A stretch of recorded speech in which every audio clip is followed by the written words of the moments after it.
back to our channel. It is a new day. I just have the same hoodie on. I took a bath and everything, I promise.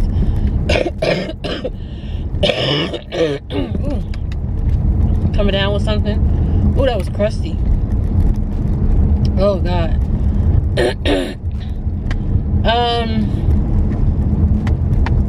This morning was rough, y'all. This morning was rough. If you are already subscribed to my channel, or if you're not, still, you may have already seen the video that I posted about what I'm about to talk about. Talk about my daughter. I haven't had Chick-fil-A breakfast in a long time. Do I want Chick-fil-A breakfast? Do I want that? No, I'll just go to Dunkin' Donuts. Anyway, this morning was rough. My daughter, you know, doesn't listen. You know, with her autism, it's very hard to tell her things. She doesn't listen. You have to say things over and over and over and over. And it was just a hassle getting out the door. She wants to keep, you know, battling with you. But I just wanted to, but Mom, and you know, she's hyper, she's everywhere. It's I've said these things before, but I got a headache. It was just a lot this morning, and it's just like, I just had a rough morning, you know. I really hope and pray that this new school that she's in really helps, because I can't take it, y'all. I'm trying to work on, you know, yelling and getting upset, but it's not working. It's not working. Well, the getting upset part is not working. The yelling part, I've done a lot better. You know, it takes me a couple times before I start to yell, right? So I'll tell her, and that's why things are so repetitive, because I'll tell her, Amara, go put this away. Amara, go put this away. Amara, go put this away. Amara, come clean your room. Amara, come clean your room. Amara, come clean your room.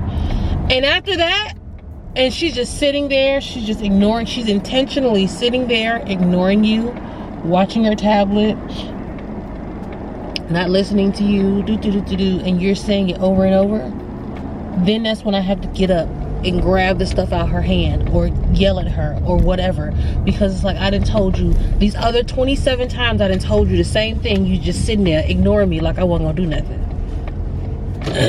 it's And then when you're, you know, constantly on the ball, you're trying to get things done, you're trying to do stuff, you're trying to get stuff rolling, you know, you, the main person doing everything, the main parent, you know, it's just like, come on, girl, I'm on a schedule, I gotta do this, I gotta go, we was a little bit late today at her appointment.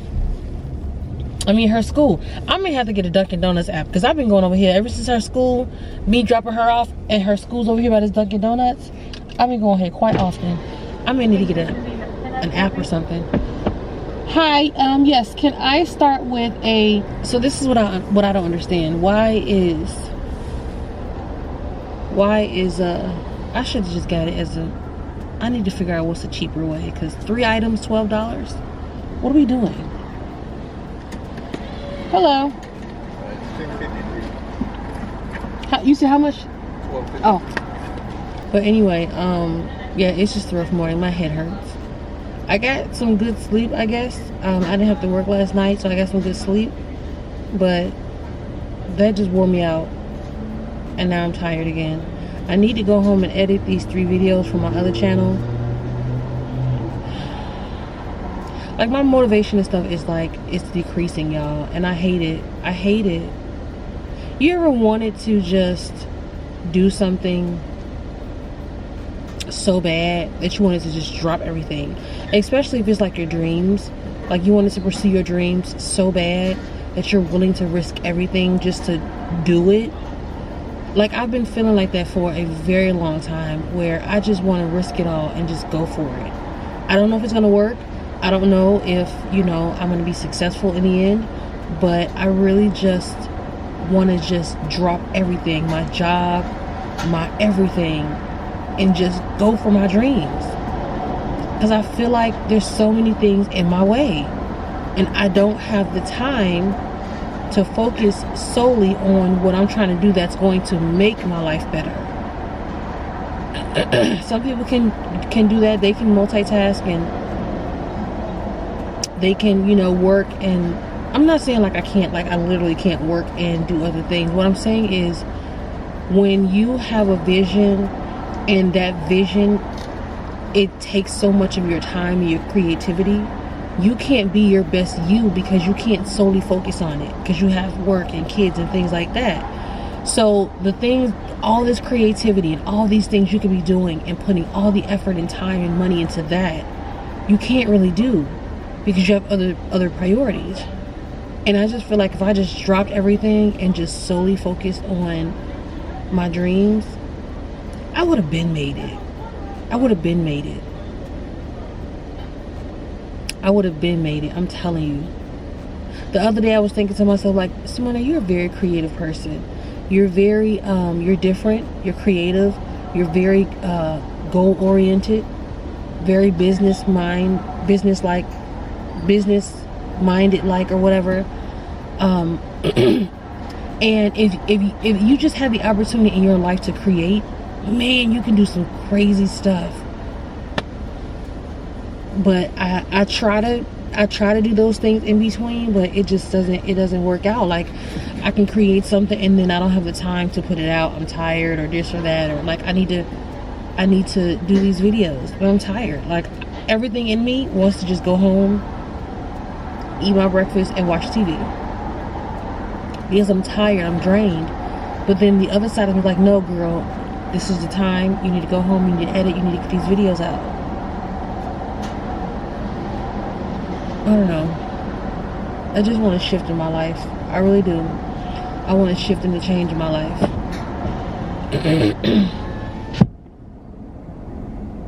I really do. I know it's coming. I know it's coming. It needs to hurry up. It just needs to hurry up. Man, I don't know. I just be thinking of so many different things I could be doing. Yeah. You know, the reason why content creating is so important to me is because I was never really the girl that was young and knew what she wanted to do with her life, right? I wasn't a young girl who said, I want to be a doctor, I want to be a veterinarian, I want to be a whatever. I was never that girl. The only thing I said I wanted to be was a singer. And that's because I thought I could sing, you know? I did choir and all that stuff. I mean, I wasn't like in church choir, but I did choir all 4 years of my high schooling. And you know, like, I got a little tune, you know what I'm saying? But I was like, I'm gonna be a singer, you know, but that wasn't like really like getting management and really pursuing. I didn't do that. But you know, I just like, oh, I'll be a singer. One thing I'm gonna tell you, Dunkin' Donuts definitely know how to make their drinks look real presentable, because it was real cute. But anyway, so I was like, I'm gonna be a singer. I remember me and my cousin Shannon, we used to, you know, sing together or whatever. And I think we sung at like our elementary talent show or whatever. I think we sang like Destiny's Child or something like that. I can't remember. But anyway, other than that, like, I was never like someone who had a vision of, I want to be an astronaut. You know, I'm just saying stuff. But, you know, I was never that girl. And then, you know, working and in my adult years, I still was never the girl that was like, okay, I see this particular job as a job that I want to pursue and really go full force and see myself retiring. I was never that girl. So pretty much, I never seen myself working for somebody else. Never. It was never an interest to me. I always worked because I needed to make money. It was never something where I wanted to actually have a career in anything. There was nothing or no job that I've ever had. I was like, you know what? I really see myself, like, as far as I went in a job was when I was working at McDonald's. And I worked at McDonald's like on and off for, at that time, like 10 or 11 years. McDonald's was one of my first jobs. I started when I was 16, and I literally did not end and stop. The last McDonald's I worked at, I was I was well grown. I think I said this before. I don't know. I think I was over 30. Let me see. I worked in, I did the same thing the last time on here. When was the last time? I worked at the last McDonald's. I had Josiah, obviously. He was well over like 8 or 9. Let me see. Because I even got my daughter's father a job at one of the McDonald's I was working at. This was I'm gonna say 2017. 2017? I'm gonna say 2017. Yeah, I'm gonna say 2017. So I think that was the last McDonald's I worked at, 2017. It's 2023. So that was about what, 5 years ago? Do the math, carry the one, I don't know. But so yeah, I worked at McDonald's for a very long time because, you know, I explained that anyway. But anyway, so and when I did work there, I was like, okay, girl, you've been here long enough. Like, you might as well just try to do something and really try to pursue it.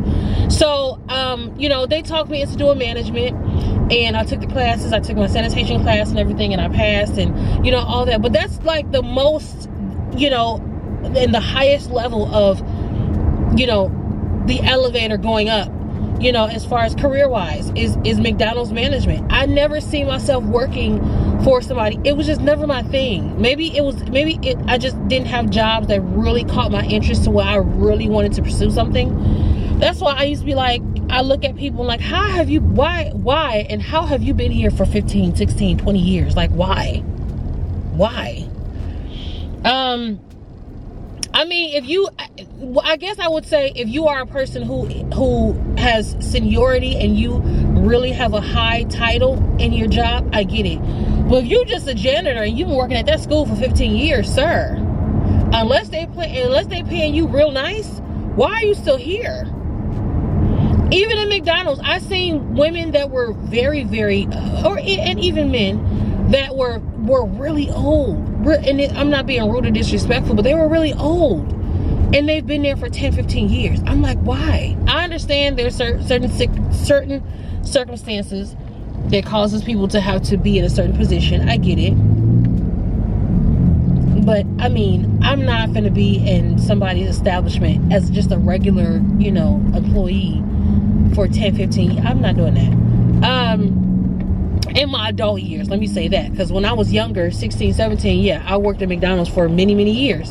But in my adult years, either it was a side hustle or something. I'm not going to be there for it, no.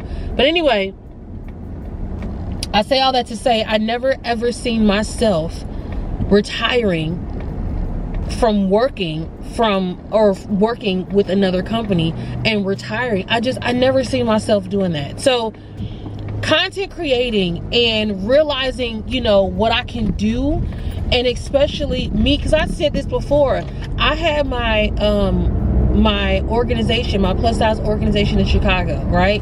I had that for 5 years, and it was a passion of mine. That was the first thing that I ever did that I felt like, okay, this is what I'm meant to do. This is my purpose in life. It made me happy. I was excited, everything. It didn't work out, but I learned a lot from it.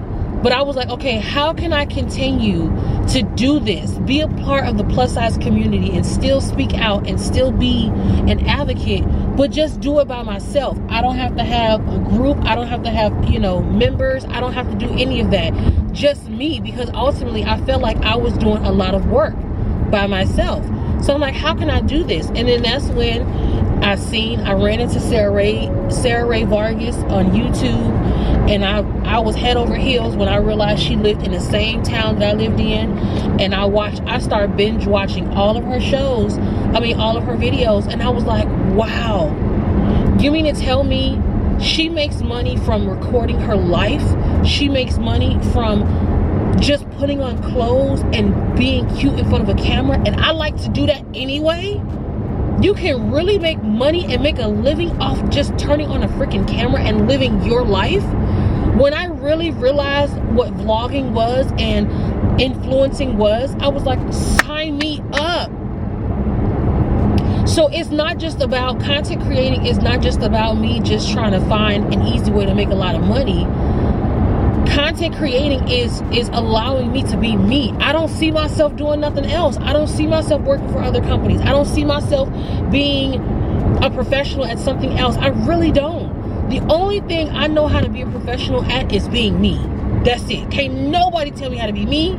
Can't nobody direct that. Can't nobody dress it. I'm the only person that knows how to do that. And the fact that I can make money by just simply being who I am, sign me up. When I seen her do that and I started to really see what vlogging was in other content creators, I was like, okay, how do I do this? And that's when I became serious. I started investing in a camera and equipment. That's when it happened in the pandemic. I was like, okay, we finna do this. Because I thought about it years ago when I had my organization. I thought about we had a YouTube channel. But I really didn't know nothing about that. The only thing I knew about YouTube at that time was videos. That was it. I didn't know nothing else of what people do on YouTube. I never even knew you can make money off of YouTube. I just thought YouTube was a platform to look at videos and like research information. That was it. But I didn't know like what people were actually doing and the money they were making behind it. So 2020, I went for it. Pandemic hit, I went for it. And that's, so this is why it's so important to me. It's so important to me. There's not a lot of things that I'm passionate about. It's not. But content creating and these videos and YouTubing and just all of that makes me so passionate. And the fact that I know that this can set me and my kids up to where we can live. And I'm not saying live life where I'm just out here balling and I'm buying these expensive cars and these mansions. No. I'm looking forward to just being able to not struggle anymore. To not have to worry about my bills. To be able to take my kids on a trip and not have to save a year in advance for just that one damn trip. I know a lot of people can feel me on this, okay? To be able to just live life. To live life. I don't have to save a paycheck to buy something. You know what I mean? Like, that's what I'm looking forward to living a comfortable life. I'm not out to be buying, of course I'm gonna buy myself some nice things, but your girl is still gonna be on a Target and Walmart budget, okay? Like, she's not gonna get bougie with it. I'm hoping I don't. I'm hoping the Lord still keeps me humble. Let me say that, because people, they say things and they get that money, they just fume, But that's my purpose of why I want to do this. I want to live a comfortable. I'm tired of I've struggled ever since I was a parent. I've struggled, and I don't want to go I don't want to go down that road again. I don't. When the pandemic hit and we got all this money and I moved to Texas, I was in the best financial state that I've ever been since I've had my son. My son is 15. So when I tell you I struggled ever since I became a mother, I struggled. So being able to not have to worry about a bill and actually paying my stuff on time, paying my stuff ahead of time, I wasn't always able to do that. And it may be a small thing to you, but damn it, listen, it felt great to me. Because I felt like I was doing what I was supposed to do. I was being an adult. I was taking care of my business. I was making sure things was good, taking care of my responsibilities. Like, it made me feel good. And I don't want to go back to struggling and have to worry about, okay, which bill can I afford to pay? Or they're going to be calling me for that one because I ain't got it. I don't want to have to do that. I don't want to have to do that. And I slowly feel myself going back down that path. And I refuse. I refuse. Anyway, I'm always talking y'all heads off. But, that's just what I feel. Seriously, that's just what I feel. Like, it just means so much to me. And I just really hope that God puts me in that space. Number one, I hope that he agrees, with that idea, because God always has his plans for us. And I just hope that the plan that I have is something that he also agrees with, and that he will give me the blessings to have this to have this career that I want to go, this career that I want to have. So yeah. Anyway, so I'm around the house. I'm gonna try to push myself to edit these videos. I really need to. I really need to. But you know, with me working at night too, I'm also trying to reserve my energy, because I told you guys, what kind of car is that? That's a Honda? That looked like something out of space. Wow. I wish I would have showed y'all that. But anyway, with me working at night, I'm also trying to, preserve whatever, my energy and my, you know, making sure I'm not getting so tired. Because like I told y'all, I don't have the time to sleep. So I'm either, this is what I mean, like this time that I'm about to go home and chill before I pick my daughter up, I either take this time to edit or take this time to rest, because when she gets home, I'm not gonna be able to rest. When she gets home, I'm not really gonna be able to edit, because she's gonna be doing, like I'm telling y'all, it's not easy. Amara is not one of those kids where you could just give her something, she'll be quiet, she'll be cool. No, Amara, what you doing? Amara, where you at? Amara, what you like? If she quiet, what you doing? Where you at? What you touching? What you doing? Why y'all think I got locks and stuff everywhere? Because she gets into everything. I hate to do that to my daughter, but she gets into everything. So me sitting down calmingly editing, no. Amara, come here. Amara, what you doing? Amara, where you at? Amara, stop. Amara, don't touch that. Amara. So I try to do most of my things when she's not around, because I can't do it when she's here. I barely can sit down and watch TV when she's here. I used to always edit at work, but again, this at night, it's not coping with me yet. So at night, instead of me editing, I'm just up watching videos and stuff, because I'm trying to keep myself up and woke. I could edit tonight at work. I should try to do that, but I don't know. Maybe I should, no, because I want to get this video out. I don't know, y'all. I don't know. Anyway, let me get off this camera. I've talked long enough, and I'll check back in with y'all later.